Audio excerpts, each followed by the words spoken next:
Hey folks! Like you probably noticed, this midweek update's a little bit late. People who follow the blog are definitely used to these types of couple day delays. I came down with a weird stomach bug, possibly food poisoning, and just wasn't really feeling like I could get the video out in a good form when I was in that shape on Wednesday. Also, I picked up some new recording equipment which just arrived today, and on Thursday I figured as long as it was already going to be a little bit late and a little bit rough to get it out on time, I may as well wait and do it a lot better, right? So anyways, I have a pretty solid amount of stuff to actually go through right now. So let's get started. While I'm keeping the boss and its mechanics under wraps for now, here's an undershot of its arena. This is one of the first things I did this week. Obviously, I'm not really going to talk about the boss and its mechanics and all that stuff very much. Honestly, not at all. I kind of want to save that as a surprise, so whatever week I actually do it is going to be a little light on the content side. But the point is, there are rumors among what's left of the Sphere Friend army that the Shamrocks gained the help of some sort of legendary Chosen One.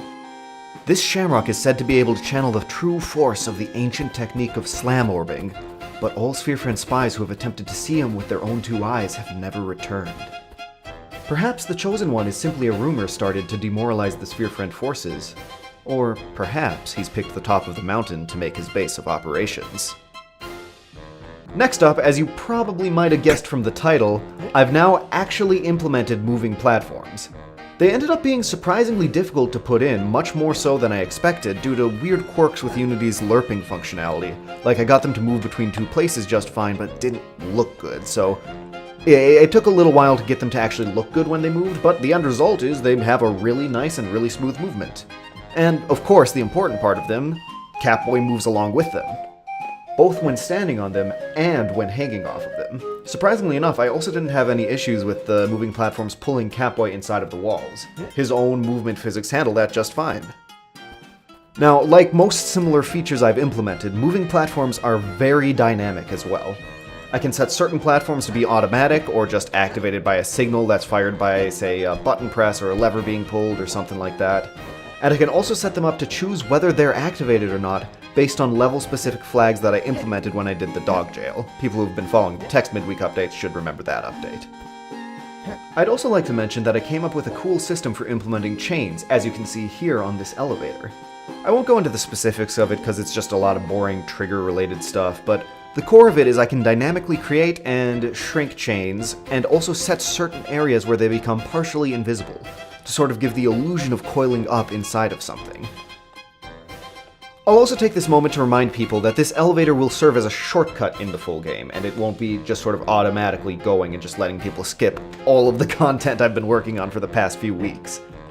In the full game, Catboy will need to reach this place from the top after going through the cannons and the goo and all that stuff, and then hit a switch which will activate the elevator, and then he can come back and use that as a shortcut so he doesn't have to go through all that stuff again if he needs to go somewhere earlier in the level and maybe level up or like gather some collectibles that he didn't get before or stuff like that. Now, the moving platforms are nice and all, but the real question you're all wondering is probably, how far along is the level? Well, I have good news and I have bad news. The bad news is the difficulty of implementing moving platforms and the chain system, on top of having a busy week and moving to a new place, meant I wasn't able to get as much of the level done as I would have liked. The good news is, however, I still did get a whole hell of a lot of it done. There's this brief area with the pipes here. This is an external part of the Shamrock's combat pipe system they use to travel around their base, as seen in the dog jail updates, or Progress Update 8. This is also where the shortcut elevator I mentioned will be activated, and it'll also be a spot where you can cross back over into the interior at around the halfway point of both paths. Also, the magical tower I mentioned 2 weeks ago is now complete, and I have a solid plan for the path up to the boss from the exterior. The short of this is that I should be able to finish up the exterior in a flash, and likely get a ton of work done on the interior as well, especially since so much of what I've been adding is dynamically adjustable. All that's really left for the exterior now is the area near the magical tower going up to the boss path, the artillery cannon I mentioned back in Midweek Update 2, and some additional not quite detail but also not quite full level content things like more vines and windows and doors and stuff like that. Maybe more shortcuts between the exterior and the interior. Yada yada yada. The unfortunate thing about level design is that it ends up being a lot of work for a very small amount of stuff to actually show off. Especially since a large portion of what I did was in regards to boss preparations, which rocketed themselves straight into behind-the-scenes territory. As for what's up next week, I'm 100% definitely, for sure, guaranteed, I promise, going to finish up the exterior. Mechanically, I may not have it all working 100% properly, like the artillery cannon might not be perfectly accurate, or it might not even fire at all, but the important landmarks and paths and geometry will all be present. I'm also hoping to get the interior into the same state.